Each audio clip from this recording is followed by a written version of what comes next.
to Lila all about chickens and chicken soup and so forth. But I was only goes away for 6 weeks, and so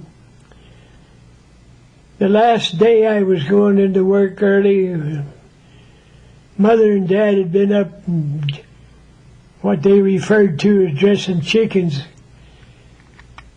They had killed 10 or 12 or 15 good-sized fryers, and I was to take them in. Back in those days, the refrigeration was something pretty much unknown. We did have a place in town where they froze ice in big 300 pounds sizes, and the iceman would bring the ice around to the stores and homes. Some people had what they called an ice box, a box where they could put a chunk of ice on one side and put their milk and cream and butter on the other side and keep it from melting away. So I'm taking these chickens in, and they had a big barrel sitting in the corner of the butcher shop with some water in there, and they chopped up a bunch of ice, and they took these chickens all and put them in that barrel. And there was other farmers that brought chickens in during the day. He just kept adding them to the barrel. So I was getting a little close to closing time, and I was tidying up the butcher shop. My uncle that was running the butcher shop evidently had a big date that night, and he wanted to get away early, so he left about a little after 8. We didn't have any customers. I was just cleaning up a place, and all of them walking over to lock the outside door into the butcher shop when a lady came in. She had him in a huffing and a puffing, and she said she wanted one of those chickens. Well, I knew there was only one chicken in the barrel.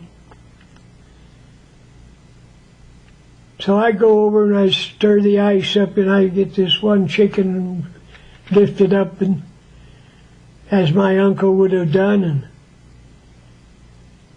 let the water run off of it for a few seconds, give it one shake, and put it on the scale.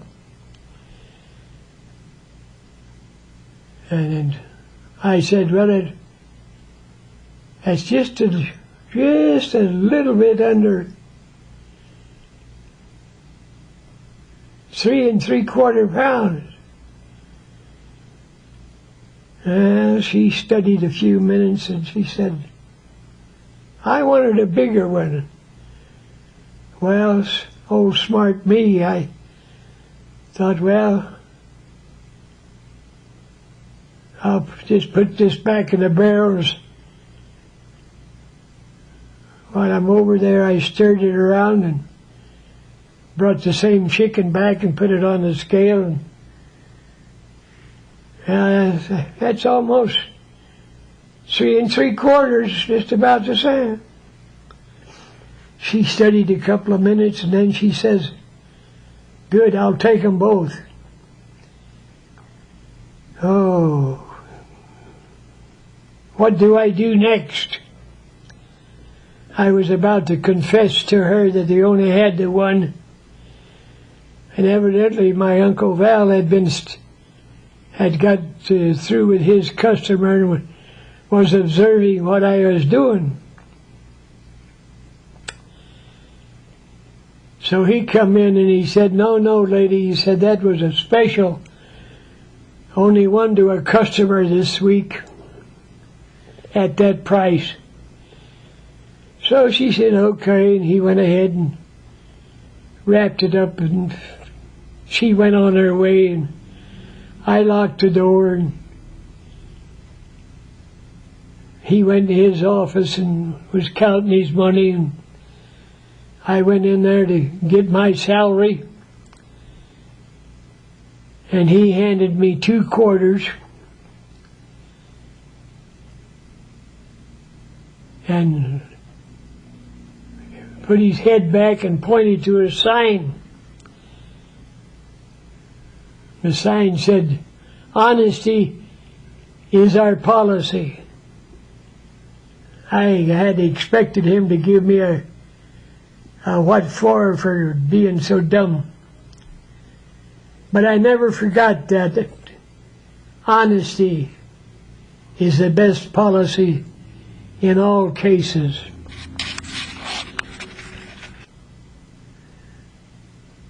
And I got several other such little tidbits that I can't quite remember just now.